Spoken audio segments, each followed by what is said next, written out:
গতদিন ঝড়ে আমার দুখানা বুগানভেলিয়া গাছ একদম পুরো গোড়া থেকে মানে শেকড় থেকে উপড়ে গেছিল।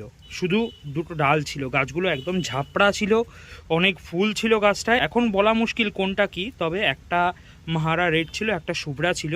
এই মাটিটা বেশ ভিজে ভিজে ছিল। তারপরে আমি ওর মধ্যে তুষ, বালি, ভার্মি কম্পোস্ট ইত্যাদি মিশিয়ে মাটিটাকে একটু শুকিয়ে এই গাছটাকে দুদিন আমি রেখে দিয়েছিলাম একদম পুরো শুকনোতে, যাতে জল টল না লাগে।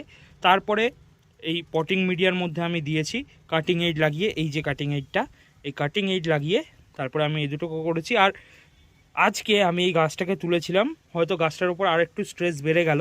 এই গাছটাকে তুলেছিলাম যে এই গাছটার যদি শেকড় না বেরোয় তাহলে অন্য মাটিতে, মানে এই মাটিটাই আমি অন্য গাছের জন্য ব্যবহার করব। এই যে আমি কৃষ্ণচূড়ার চারা লাগিয়েছিলাম, এই দেখুন, এইখানে মাটিটা ব্যবহার করব দেখে আমি এটা তুলে ফেলছিলাম। তো তুলে দেখি যে এর অলরেডি শেকড় বেরিয়ে গেছে। তো দেখা যাক, হয়তো কোনো অসুবিধা হবে না, দেখা যাক কি হয়।